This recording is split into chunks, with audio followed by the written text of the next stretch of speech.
A Tale of Heroism, The Forgotten Astronaut. 5, 4, 3, 2, 1. Launch. We have liftoff.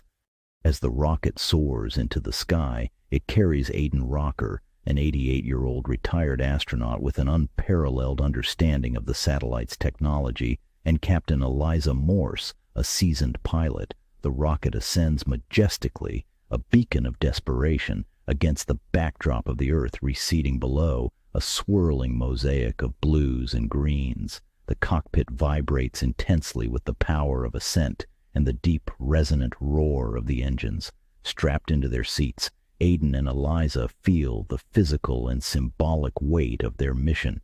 They are racing against time to fix a malfunctioning satellite armed with nuclear missiles that is drifting dangerously out of orbit, threatening to unleash global chaos.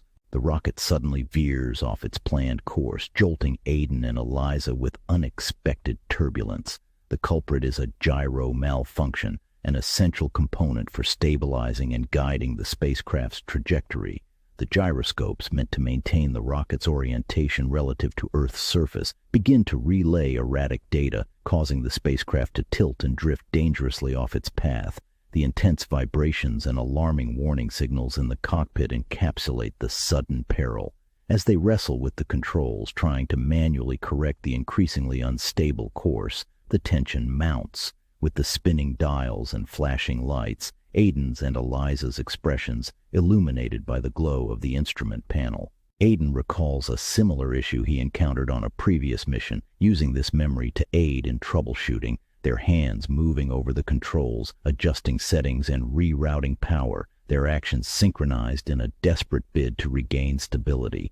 Aidan and Eliza now focus on the critical task of docking with the aging satellite. The satellite, drifting slightly due to its malfunctioning systems, presents a moving target against the vast backdrop of space. Aidan carefully monitors the distance sensors while Eliza expertly adjusts the thrusters, their actions choreographed. The communication with mission control provides a steady stream of data and guidance, adding to the intense atmosphere as they inch closer to the satellite, methodically approaching with the vast silence of space surrounding them, punctuated only by the occasional bursts of thrusters and the static-laden voices from Earth.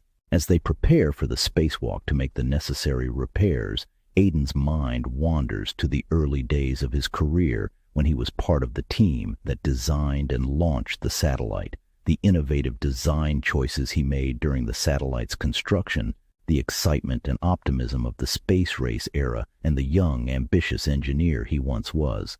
These memories are interspersed with the technical preparations for the spacewalk, creating a poignant contrast between Aidan's past and present. As he dons his spacesuit, his hands, now aged and slightly shaking, move with the same precision as decades ago.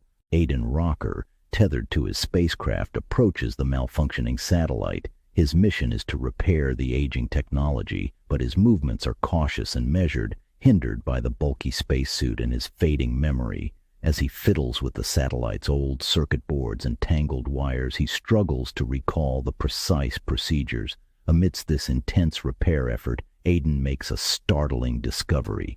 Hidden within the satellite's labyrinth of wires and circuits is a device that doesn't belong, a sabotage implant designed to hijack the satellite's control systems. The reality of the situation becomes terrifyingly clear. Lights flicker and a missile drops despite Aidan's best efforts. One of the nuclear missiles is accidentally launched due to the tampering. The missile heads straight for Earth, targeting a coastal area near New York City. From space, Aidan and Eliza watch in horror as the missile descends, their view a stark and chilling perspective of impending disaster. The missile strikes the ocean a few kilometers off the coast, igniting a colossal explosion. The initial blast sends a towering plume of water and steam skyward, the force of the explosion creating shockwaves that radiate across the water's surface. The heat from the explosion superheats the water, causing secondary steam explosions that add to the chaos. From their vantage point in space, Aidan and Eliza witness the birth of a massive tidal wave, spurred by the violence of the explosion. The wave, a monstrous wall of water, races toward the coast with unstoppable momentum. its crest frothing and shimmering under the sunlight.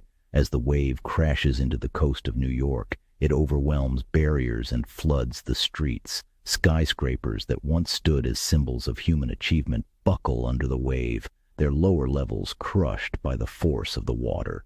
The destruction is immense, with floodwaters claiming streets, tunnels, and lower floors of buildings, dragging debris and chaos into the heart of the city. With trembling hands and a steadfast resolve, he meticulously disabled the weapon systems, ensuring no further threats could emerge. You could hear the relief in their voices over the comm lines as they confirmed the success of their mission. The re-entry process begins with their spacecraft hurtling towards Earth's atmosphere, the friction heating the exterior to glowing temperatures. Inside, Aiden and Eliza brace against their harnesses as the spacecraft shudders violently, buffeted by the turbulent forces. The heat shields groan under the strain, and bright streaks of flame lash the viewports, an intense and terrifying spectacle. Every rattle and roar, every jolt and jerk felt by the crew. Upon reaching the Earth's surface, the spacecraft parachutes into the ocean, greeted by the choppy waves of a restless sea. Rescue teams quickly converge on their location, pulling them from the bobbing capsule to the cheers and relief of those watching around the world. Despite the failure of one missile, Aiden's actions have saved countless lives and prevented a full-scale war. The world hails him as a hero. Back on solid ground, amidst the fanfare of a hero's welcome, Aiden finds a moment of quiet reflection. At mission control, surrounded by young astronauts who look up to him with awe and respect, he shares the wisdom gleaned from his long career. He speaks of the critical importance of vigilance in space technology, the unyielding progression of time, and the new generation's role in safeguarding humanity's future in the cosmos. His words are a mix of caution and encouragement, urging these new explorers to learn from the past and always be prepared for the unexpected. Aiden's story closes on a note of introspection and legacy, his journey a powerful reminder of human resilience and the eternal vigilance needed to maintain peace in an ever-evolving technological landscape. His final mission, marked by both terror and triumph, serves as a lasting lesson for all who follow in his footsteps. His gaze turns reflective, sweeping over the young faces in the crowd, the future astronauts, engineers, and leaders. Let us take this knowledge, this fear we've overcome, and transform it into a commitment to safeguard our world, explore the stars responsibly, and maintain peace among nations. As the stars twinkled above, a quiet reminder of the vast, beautiful, and sometimes dangerous universe that awaits mankind. This is not goodbye, nor the end. Until the story continues, my friends, be an rocker.